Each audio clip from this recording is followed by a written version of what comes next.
basically, throughout COVID, this was a situation that had never really been experienced by any communities, especially in a major city like New York City, in over 100 years. And so there were a lot of unknowns when it came to COVID. And as it relates to most of the communities, there were a lot of unknowns, and people didn't really know what to do or what to expect. As time progressed, when the medical professions started to learn a little bit more about what COVID's all about, we really started to hone in on some of the the major problems of how the disease spreads and how it transmits from person to person. And it was very difficult, I would say, for a lot of the communities, especially the Pakistani communities, to adjust to some of the new rules under COVID.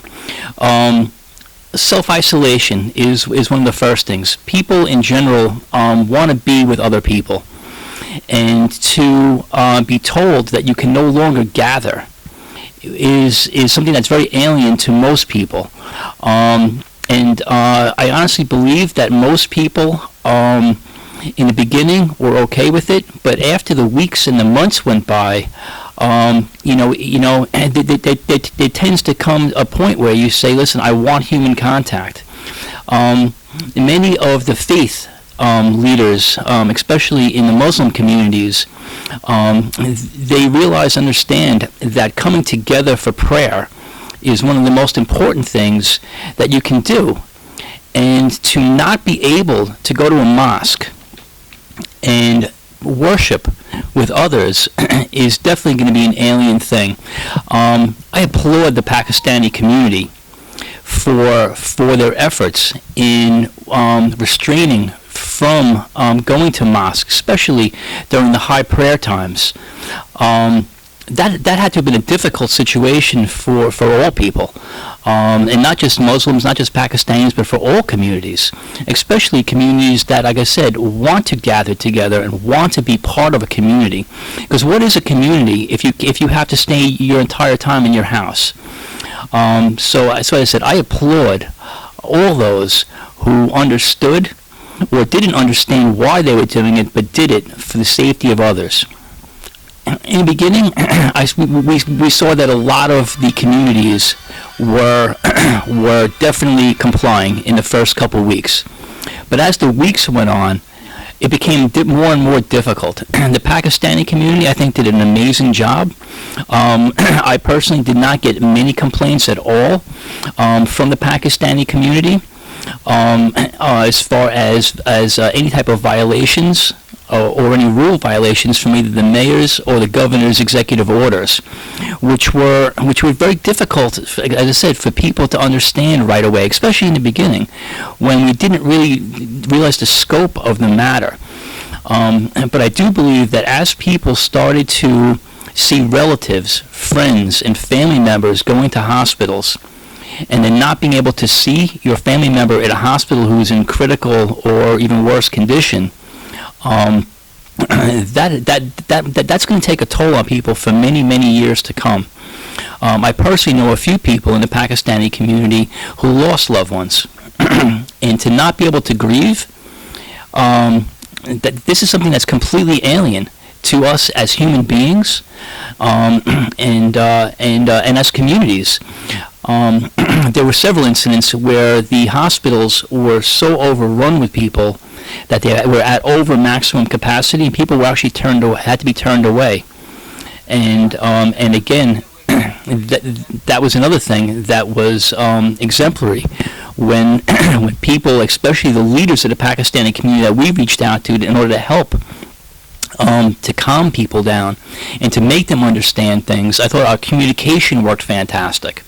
That is the one thing that I think worked great. We had open lines of communication with the Pakistani community, and we were able to get the proper information from the CDC in order to explain to them not only why we're telling you to do these things, but the reasons why. And I firmly believe that once people understood the reasons why, it made it a little bit easier. Now, as the rules are starting to loosen up slightly, We're in phase 1 right now. We're hopefully going to be moving on to phase 2 in a couple of days. You're going to start to see more people in more communities coming out. It's still very important to understand the fact that we're not out of this fight, and that come September, October, November, we might be back in these same positions. But I do believe that we're now armed with the knowledge and experience of going through this once that should help us out in the future and in the times to come. Whenever you see community members come together, whenever you see people coming together to help other people, it's an amazing thing. Now, this year, through COVID, Ramadan and Eid fell during our COVID basically stay at home. And again, this is the first Eid that I haven't been out on the street with thousands of people celebrating the end of an amazing holiday season. Ramadan is a season of giving. It's a season of reflection of getting back to God. To see people sitting, waiting on those lines in order to be fed by people, knowing the fact that COVID was still going on, I think that was amazing. The cooperation that I saw was even more outstanding.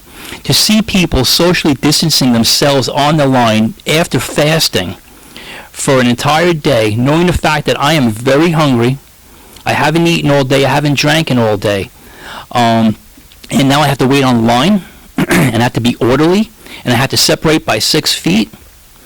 That was just an outstanding feat of strength, and that's really what brings us all back together, because we're together, we are suffering, and together we're going to get through this, and that's really what this is all about. But like I said, the compassion that I saw, the giving nature, especially the people standing on the food line giving out food, knowing the fact that they hadn't eaten either, and that they weren't going to be able to eat until the entire line was done. And the lines were pretty lengthy.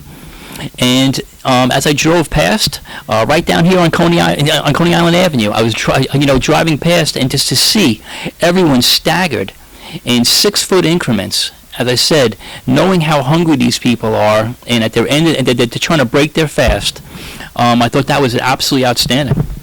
Let's first talk about morale real fast. How can morale be all that great, knowing the fact that we were involved in a pandemic? We're fighting a deadly disease that we don't have a cure for right now. There's no vaccine for it. It's extremely contagious. Morale, I don't think the morale is all that good right now. But the one thing that I do see is the human spirit. Morale might be low, but I think the human spirit and the positivity in all these communities, I thought was outstanding. The fact that we all knew that if we just worked hard, we can get through this together. And that's really what I see. Thank you so much. Thank you. And also, I wanted to wish you guys an amazing 10-year anniversary. And I wish for another 50 to 100 years more for you guys. And so thank you so much for having me, and God bless.